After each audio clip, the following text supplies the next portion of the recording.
Hello and welcome to the first ever normally online podcast bonus episode. And by bonus, I mean Jonas isn't here because I messed up the scheduling. So it's No, just, I messed up the scheduling. we messed up the scheduling. We all together equally responsible for messing up the scheduling.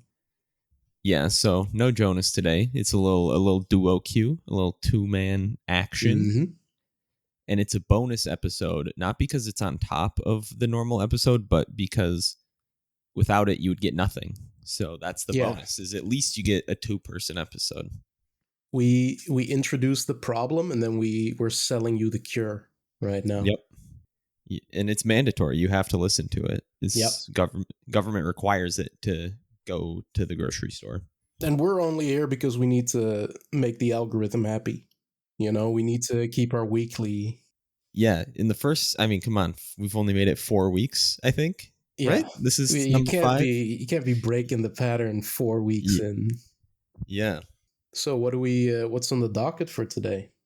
Well, since, we're playing it low and slow today, I thought we might get a little meta, talk about what it's like to have a podcast, what brought us together here. And then there's been a hotbed of gamer drama happening recently. Yeah, gamer It's drama everywhere. I can't avoid it. Every time I think it's over, it's back and better than ever. So I thought since Jonas really does not care about gamer drama, it would be a good time to talk about it when he's not here. Okay. So you wanted to get into the meta discussion first about what this whole journey has been like, the spiritual journey that we're on together? Yeah, because I feel like, we both, and I don't mean to speak for Jonas, but I believe him too. We're all looking for a creative outlet. We've tried some things here and there. And I guess, we ended up on the podcast being the best way to go forward. How are you feeling about it so far? I have been enjoying it. Like you said, it's been a creative outlet for me. I try to do, mildly creative things in my spare time. So miniature painting, writing things, like preparing our usually weekly Pathfinder campaign.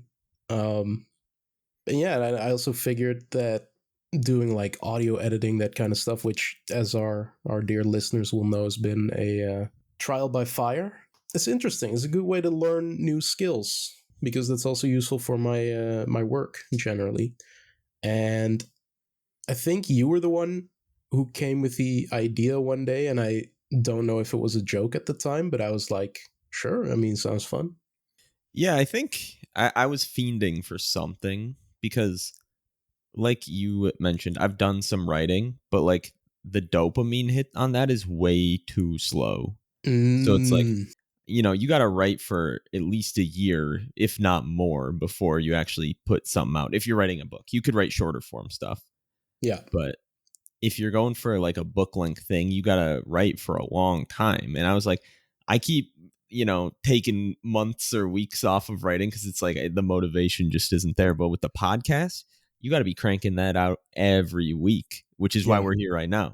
And then you put it out and the analytics are rolling in the next day. And that's the kind of hit I was looking for on being creative, which is maybe like the least creative way to talk about being creative. But what can I say? I'm a business major. He's a dopamine fueled creative. Yeah. I mean, so working in marketing, you meet a lot of people who are creative, but they all have the same origin story where it's like, I tried to do art, I tried to do this, I tried to do yada yada, but I just can't. So I got into, for instance, marketing. And I feel like a podcast is the same idea where it's much more based on, I guess, execution rather than, honing a craft for years and years and years and having to muster the patience of, learning how to draw digitally or paint or whatever. You just sit down, yap, and then the editing part is the most work, but that's, Yeah, I like, for example, my wrist, especially my right wrist, is pretty messed up. And I don't remember if I talked about this on the podcast. I feel like I did, but I was like, I want to learn how to draw because I'm a big manga enjoyer. I was like, I want to learn how to draw this, and I'm Mhm. ready to put in the effort. And I drew for like 3 or 4 hours one day, and I was just fucked up for like a week. I couldn't hardly use a computer mouse. So I was like, okay, I guess I'm not learning how to draw because if I got to be doing this every day. I did it once. I couldn't do it. But the podcast, man, I can sit down and talk forever. I do it every day. Yeah, you're a born yapper. But hey, at least you had a good excuse to stop drawing. When COVID started, I bought a fucking 500 euro drawing tablet, and then I used it for maybe 3 weeks, and it's still collecting dust at the bottom of a box somewhere. That's sick. I love investing in things that you think you're going to use forever, and then you actually do it, and you're like, yeah, it's not happening. Yeah. I have a sewing machine in the closet that is a victim of the same thing. I was like, I'm going to learn how to make clothes. I hate buying clothes. I'm just going to learn how to make them. And you want to know what you find out? That shit's hard. Yeah, it's a lot easier buying clothes than it is making them. And I went, all right, I can't do this. I'm tapping out and hung it up without making a single thing I actually used. You made the cost benefit analysis, and Hmm. the time you spend is worth more than the amount of money you spend on actual clothing. Yeah, exactly. It's like, okay, I'm running the numbers in my head. Okay, so I'm going to need to spend, $60 on fabric to make a bunch of garbage to like learn how to do the basics. So how much clothing can I buy with that? Like, I can buy a bunch of $10 t-shirts that are going to last me years, or I could do that much and then still have nothing that I actually wear. And Mm. it's a tough call. I respect anyone who sews. It teaches you how difficult it is and how evil it is that we can buy a t-shirt for $10. Yeah. So how expensive was the sewing machine you bought? You are more financially responsible than I, so I'm gonna assume it wasn't like a crazy expensive No, sewing I machine. I went with a pretty entry level one because like the higher level ones, if you don't know how to use them, the features you get are not helpful at all. I Ah, think okay. it was like somewhere between $100 and $200, and then I bought like you got to buy like scissors and threads and uh different like clips.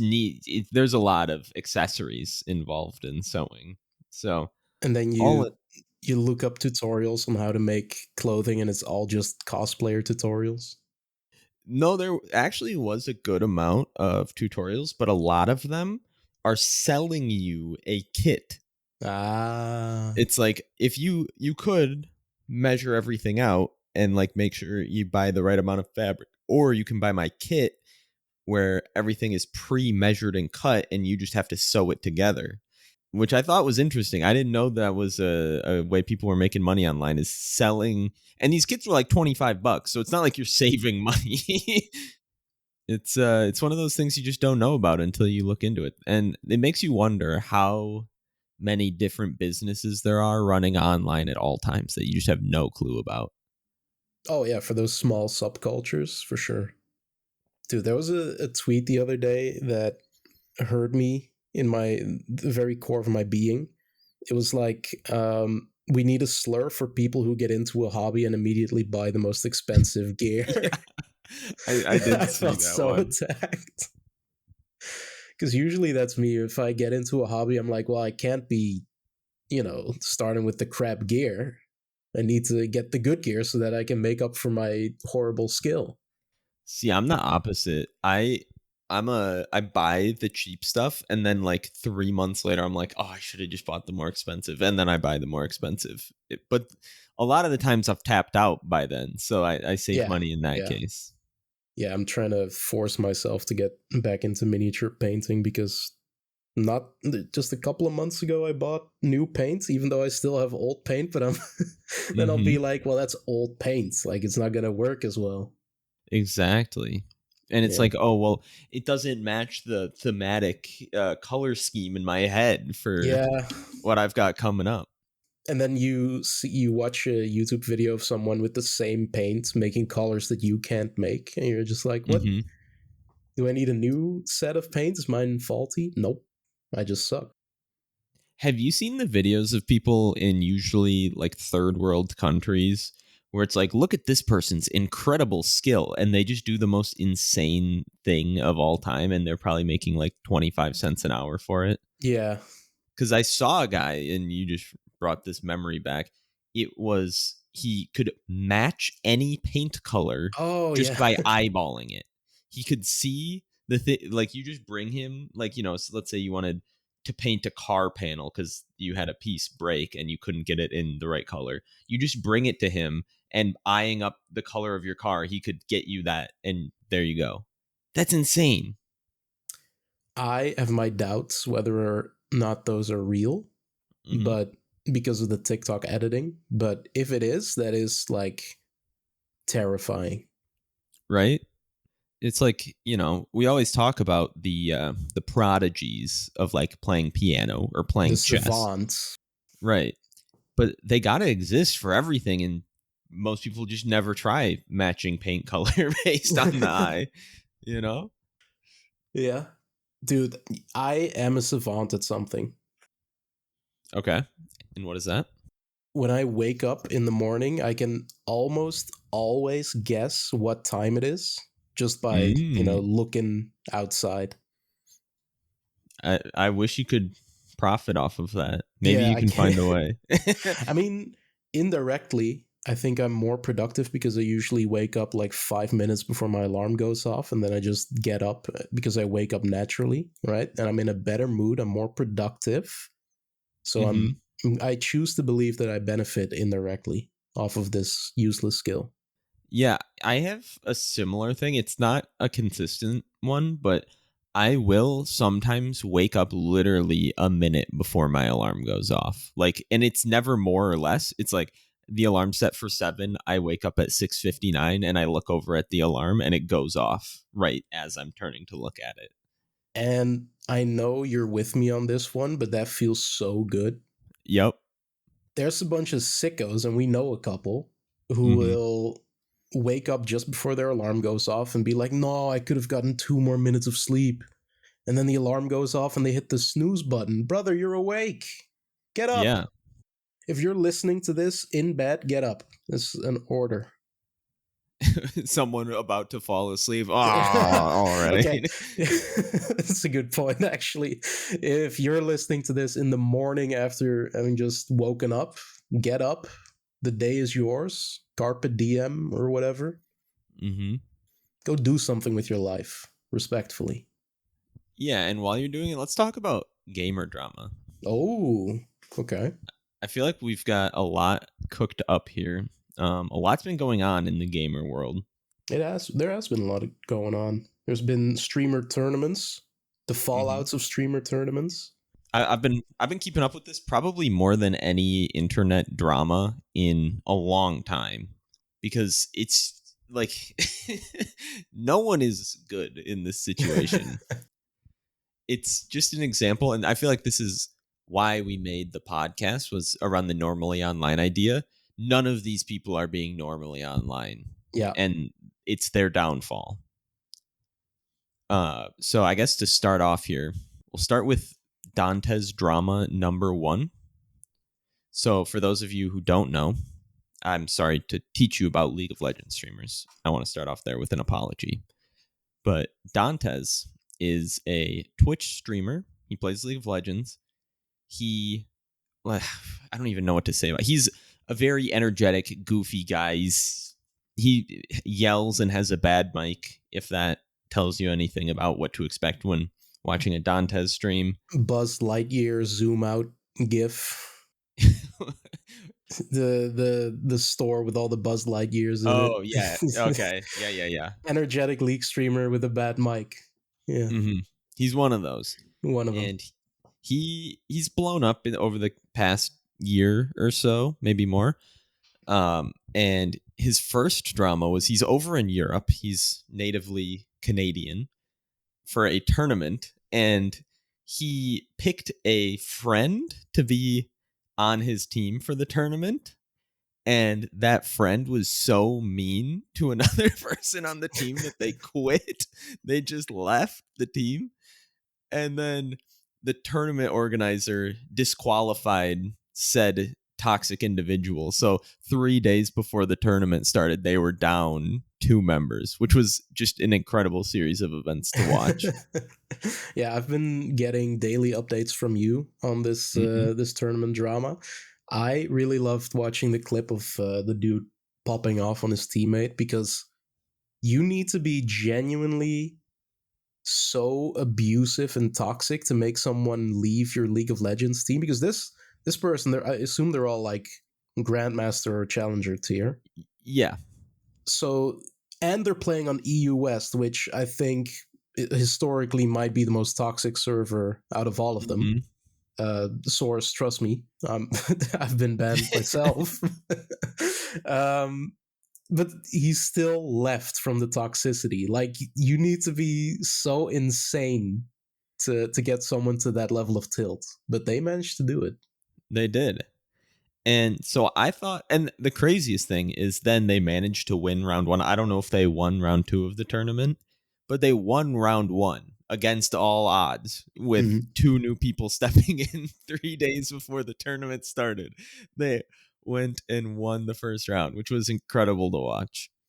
Uh, and then Dantes, well over in Europe, this is where we get into Dante's drama number 2, the much more serious drama. And Yes, to call this, it started out as drama and then became more, I would say. it's the epitome of we're not having fun anymore. Yeah. You know? So it started out as Dantes over in Germany living with his girlfriend who is German and lives there. They break up while he's there. That's the start of it. He breaks up with her specifically and releases quite a statement. A And press release, if you will. yeah, he drops a press release on the breakup, which I don't know. I have mixed thoughts on it. What are your thoughts on this? Okay. On his initial statement? So to give everyone the TLDR is that he broke up with her because he wanted to focus on his League of Legends career. Now, obviously, that's insane. That's an insane thing to say. But also, she was very happy to like take a back seat and just support him. And Mm-hmm. he basically said, if I recall correctly, he said something along the lines of, I couldn't just sit there and watch her throw her career and her life away just supporting me while I play League. So I'm ending this so that I don't feel bad later down the line. Yeah, It's kind of he the vibe. he said she took steps back in her own life and career in order to support me, while I was unwilling and unable to do the same for her. Is just something that over time took its toll on me mentally, which is a terrible way to word that, I Yeah. think. Yeah. uh you were so nice and you were so kind, and that was really hard for Yeah. me. I wish you were more of a bitch to me so that I wouldn't feel so bad. Yeah, like what is how is that supposed to make anyone feel better? You were just such a good girlfriend that I have to leave you. So that's where it started, and people were clowning on him for that.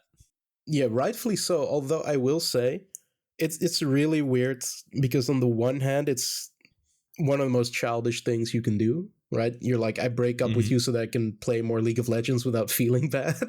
But it's also weirdly mature to realize that that's how you're feeling and then end it because you know it's gonna end poorly otherwise. Right? And so I don't know. I'm kind of torn. Like like you said, he phrased it in the worst way he possibly could have, but also it's probably for the best that they broke up. I mean, I won't say it's not for the best. That's at this point, that's very much so true. For me, it's like, how do you have that clarity, that awareness, and not go, and I'm going to try to do better, and I'm going to take the steps to be the man you deserve. You've done all Yeah. this for me. To say I'm aware of all you've done for me and I've just decided I can't do it back, so I'm tapping out, is that's not a good way to go about life, in my Yeah. opinion. he got the formula correct, but then the wrong answer. Yeah. But that's just the start That's just the of start.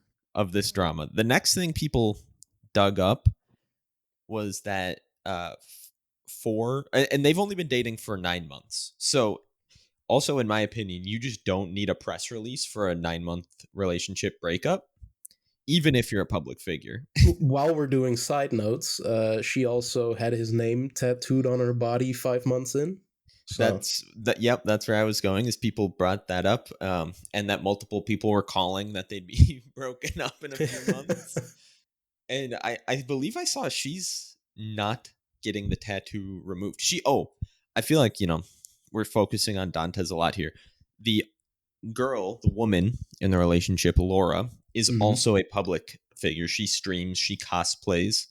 Yeah. She has had some controversy in the past, but compared to what's going on now, I would say that's all pretty minor.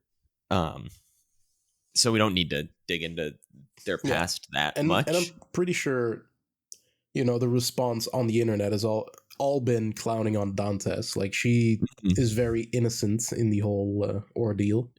Right. I mean, I saw people clowning on her for the tattoo because that was not a good idea. I Yeah, don't think it's anyone's true. arguing that.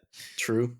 Side note, don't get a tattoo of someone else's name or anything for them on your body, because that sticks around forever and it can only bring harm. Yeah, get the Normally Online podcast logo tattooed instead. Yo, that would be sweet. Anyway, so back to the drama. We then go back and forth. They're tweeting. Dantes is losing his mind on Twitter. I haven't even read all of it, but he is writing essay after essay. This is like motivation. If you have an essay due for school, right, and you're like, oh man, I got to write another 1,000 words, open Dantes's Twitter and be like, okay, I can do it. Because he was writing 5 of those a day about people he hates. Yeah, he Like, was stretching the new character limit on Twitter to its maximum. yeah, he one of the crazy ones I saw. Let me see if I can pull this tweet up. Someone tweeted, oh, okay, I found it. Wake up, guys! New matching profile pictures just dropped, and it's them both crying on stream, Dantes and Laura. And this one isn't a long one, so I want to read it out. But this is kind of where he was at mentally. So this is a quote from Dantes's Twitter.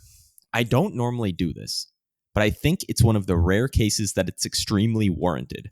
Find a rope, find a chair, and make your parents smile for the first time Jesus in Christ. the last 20 years. You are a failure your entire life. I hope that you succeed one time. And that Yeah. So, dear listeners, your response is going to be, this guy seems like a very evil, idiotic person. Idiotic, true, but the next part of the drama is going to reveal why he's in a very bad mental state. Yeah, so to follow this up, another friend of his, he just is not very good at picking friends, He I has think. very bad friends, yeah. Yeah. Because, well, and They're all it league is his players. fault, because they're all league players, and they're all league players everyone knows are bad people, but he does it for the content, where he's like, oh, duoing with the most insane jungler, the most toxic duo back again, stuff like that. Yeah. And then it turns out they're actually bad people. Who would have seen it coming? The red flags were red for a reason. No, I Um, was playing a character on stream. yeah. And so next up, this is where so far we're just in drama territory. Yeah. A couple breaks up. For the most part, we're all having fun. Tarzan is the next character in our little show here. And for those who don't know, he is known amongst the league community for being a very bad person. He has never gotten along with others. Every time he's tried to team up with people, because he's tried to go pro, I think, because Yes. he's very good at the game. And every time he's entered a competitive setting, everyone around him is like, I can't play with this guy. I can't do it. He's too much of a jerk. And once again, league players are notoriously toxic and mean to each other. So when they're saying that about you, that's like twice as bad as a regular person saying it about you. Yep. But somehow Tarzan maintains relevance throughout it all because he's good enough at the video game, I guess, that fans are willing to look the other way. And he starts he calls out Dantes for, I don't even know what he called him out for at the start. Yeah, I don't know either. I just know that at one point you told me he was involved. I went over to his Twitter account, and his avatar was a picture of Dantes with a sniper rifle trained on him. So things went awry, I would say. Yeah, so I don't know what started the beef between them because I thought they were kind of cool with each other. They'd teamed up in the past, and once again, like the most toxic duo coming together. And oh yeah, they were on the same team, I think, when they went to Brazil together. And that's a whole other story. They went to Brazil to play together. And Tarzan first tweets, "I'm gonna drop a nuke on Dantes," or I've got like the nuke ready. Yeah. And the nuke was originally a diss track. Wait, what? You haven't seen the diss track? I haven't seen the diss track. No, I just saw the actual nuke, the actual Fallout that Okay. everyone's mad about. Yeah, so the initial I think what happened is he drops the nuke, which is a diss track, and it went over very poorly because the song sucks and it's very Of course. weird. Yeah. He also did not make the song. He paid someone to write and Oh produce my and rap the God. song. He Bro didn't even thinks do he's it himself. Drake. Yeah. So this really is Kendrick versus Drake for white boys at this point.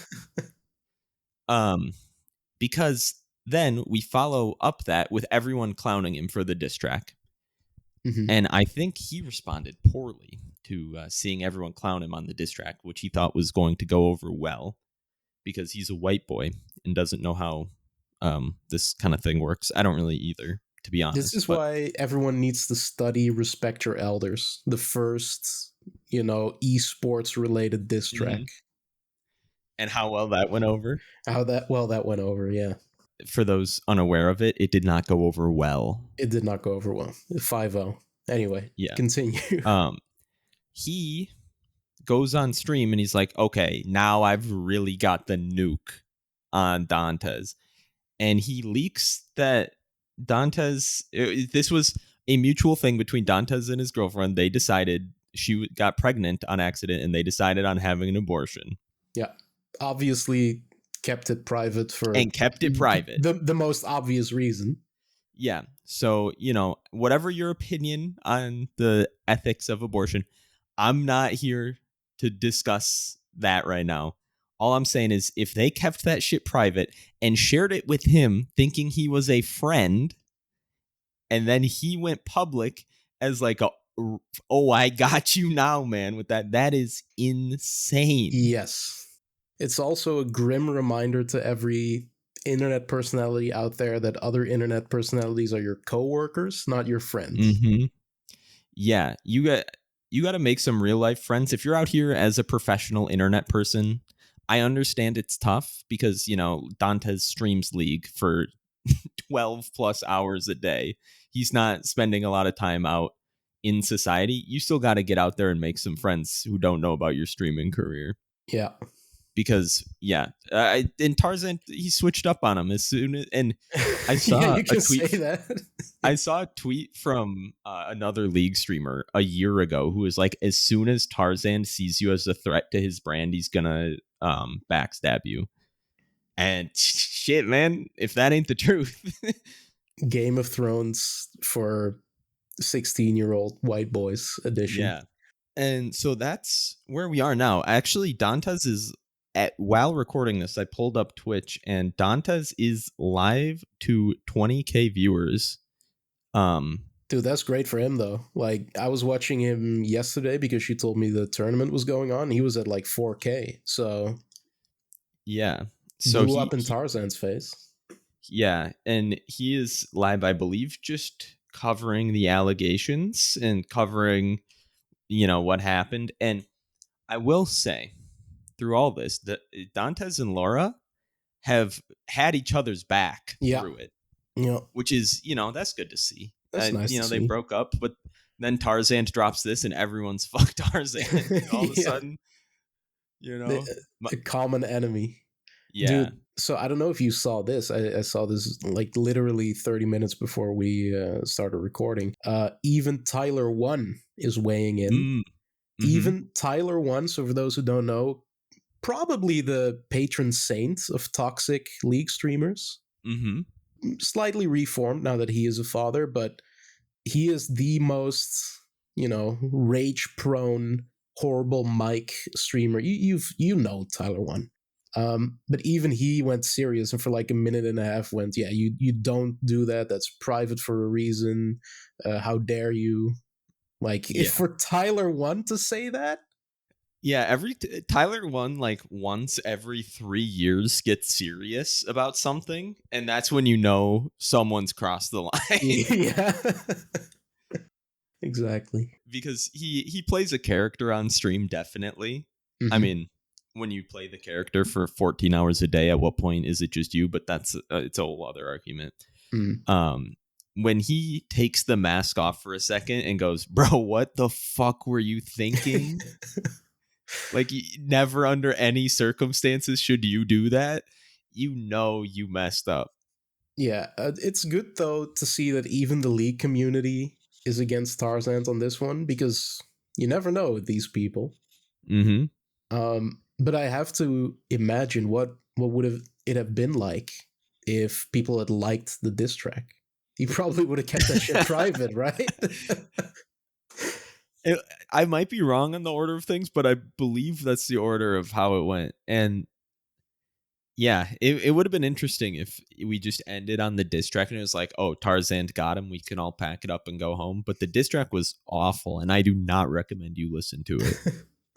I couldn't even find it, so It's one of those where it's so bad you don't even give it one full listen. You get okay. like 45 seconds in and you're like, yeah, I get it. We're not going anywhere here. We can ignore the rest of this.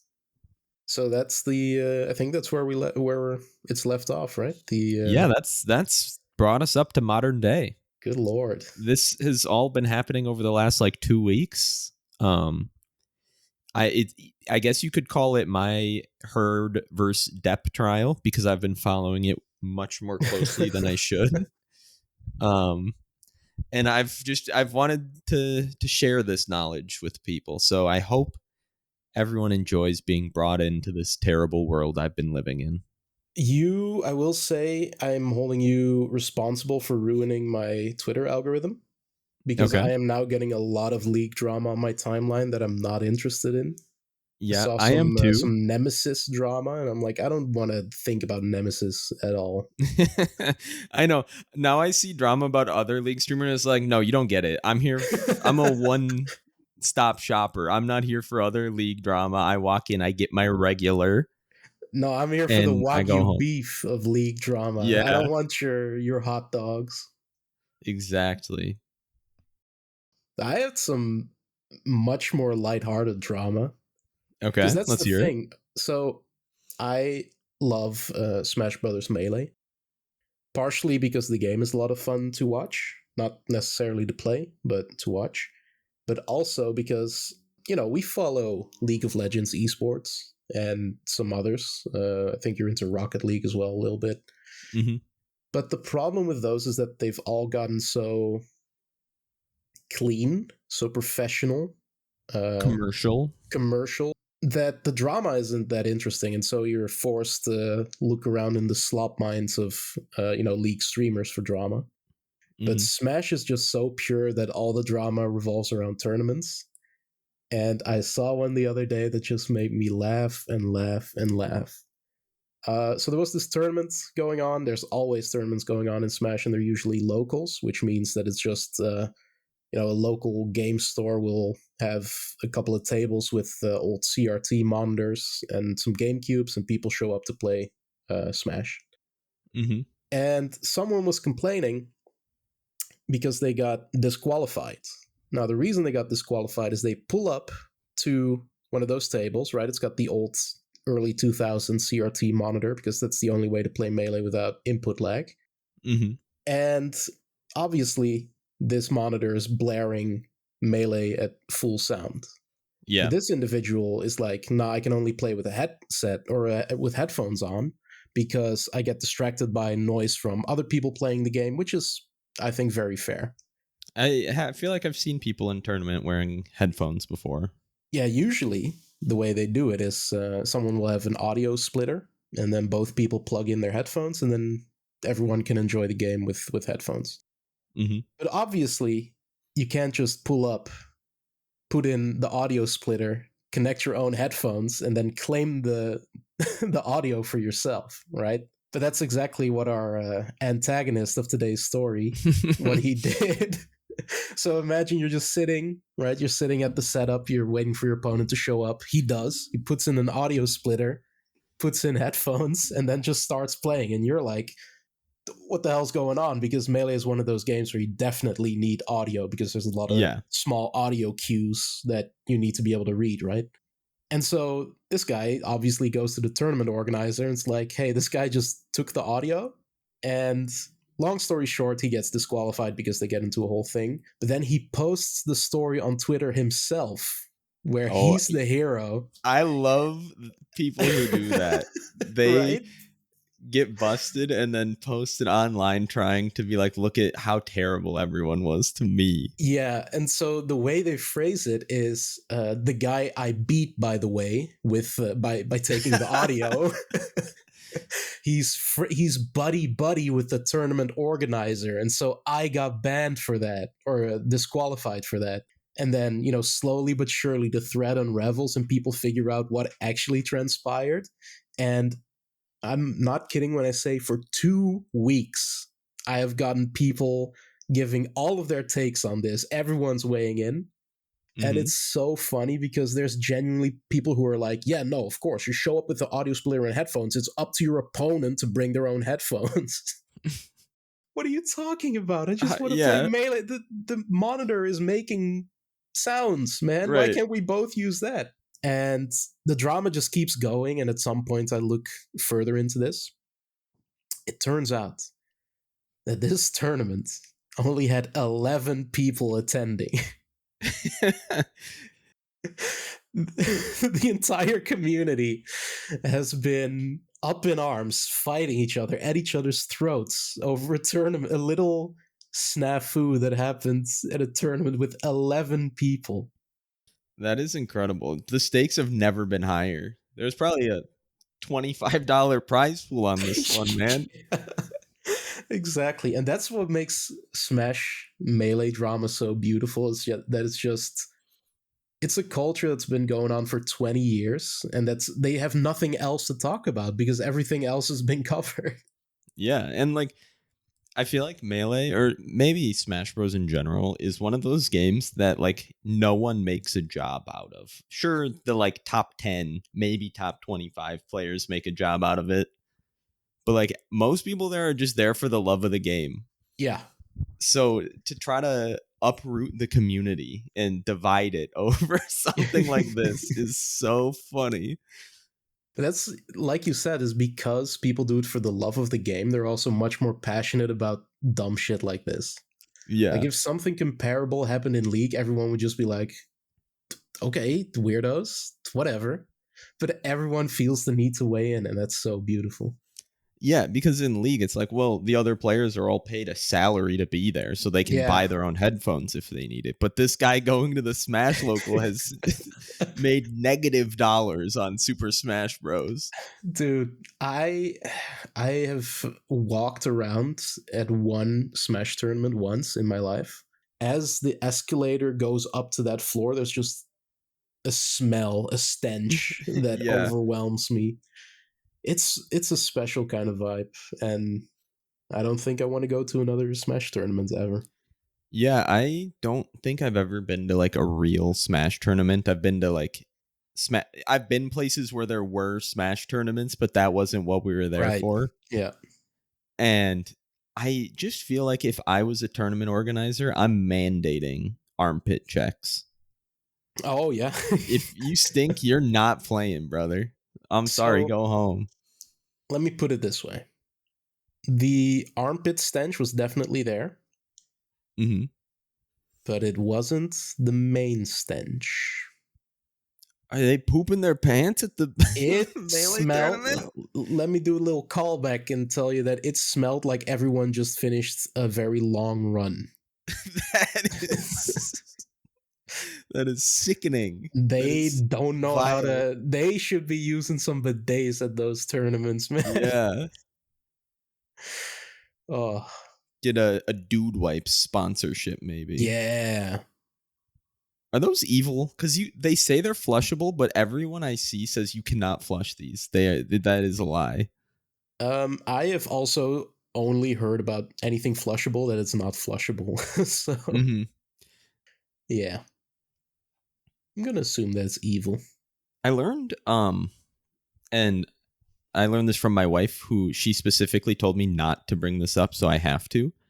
I learned farmed salmon is unethical. Like wild caught is the only ethical way to eat salmon, which is very interesting to me because like it's fish. What's Yeah, unethical about farming it? And I don't know the answer, but apparently it's evil. dude, we gotta put a stop to this. And it also, I think if it is labeled Atlantic salmon, then that means it's farmed, which is like so they're farming it in the ocean. I don't know. It's a very interesting discussion about just food in general. I feel like this kind of goes back to the evilness of a $10 t-shirt. Like every once in a while, I get caught up in the complexity of the world economy, and I just sit there for a little bit, stewing, Oh thinking yeah. about all of the steps required for a glass cup to be made and put on a shelf in TJ Maxx for $1, and how it shouldn't work. None There's no way it should be profitable to sell this stuff for this cheap. Is there a particular kind of item that does it for you? Because there is for me. Specifically, I'm a big coffee guy. It's coffee. Really? Yeah, I feel like there's a pretty because big markup on that, right? there is on some, that's for sure. The ethically sourced stuff is Yeah. expensive. So when I'm looking at Folgers, I'm like, what on earth is Folgers doing to get a tub of coffee on the Walmart shelf for $4? They're doing advanced child labor. Yeah. For me, it's getting hot over here again. So I bought Hmm. some like face wipes, right? Some nice cool wipes. Okay. It is a pack of 40 for 80 cents. And I just What? stood there like, how are you? Like, okay, so it's 2 cents per wipe, but there's also the packaging, The shipping? the shipping. Like, is anyone making a profit on this? I don't get Yeah. it. That's the kind of thing where it's like, has the economy gone too far? It doesn't make sense. It doesn't make sense. Batteries as well. You know, like Yeah. if I buy a cheap 40 pack of batteries, it's like you can get it for as little as like $12. Hmm. And I can, because I'm a hashtag gamer, I do the math and like how long I can use my Xbox controller with 40 batteries. Like 2 years, pretty Yeah. much. For $12? Huh? It doesn't make sense. It Some of this, and just transcends all logic. just tech in general, I feel. They sell flip phones. If you get a flip phone on a contract, it's like $1 sometimes. What the I, fuck? I Dollar? guess it's because all of the profit is just on the phone plan itself, but they're Yeah, literally just giving the phone away. How does that? It doesn't add up, man. it Something doesn't ain't add right. up. Someone's playing us.